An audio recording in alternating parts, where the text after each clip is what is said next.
সরকারকে এবং পরবর্তীতে যেই সরকারই নির্বাচিত হয়ে ক্ষমতায় আসবে তাদেরকে এই দাবিগুলো পালন করতে হবে।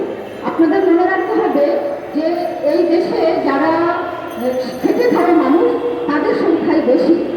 আমাদের একজন বলেছেন যথার্থই যে যখন নির্বাচন হয় তারাও তো ভোট দেয়, তাহলে সরকার যখন আইন কানুন করে তখন হচ্ছে সেই বড় লোকদের জন্য আইন কানুন করে, মালিকদের পক্ষে আইন কানুন করে, কিন্তু এই গরিব থেকে খাওয়া মানুষের পক্ষে তারা আইন কানুন করে না। তাহলে তাদের যে ভোট, সেই ভোটের যে মূল্যায়ন, সেই মূল্যায়ন তাদের অবশ্যই করতে হবে। নয়তো যেই গণ অভ্যুত্থানের মধ্য দিয়ে ফ্যাসিস্ট শেখ হাসিনাকে পদত্যাগ করতে হয়েছে, দেশ থেকে পালিয়ে যেতে হয়েছে, সেই একই কায়দায় পরবর্তী সরকারগুলিও যদি একই আচরণ করে তাহলে একই কায়দায় তাদেরকে বিতাড়িত হতে হবে।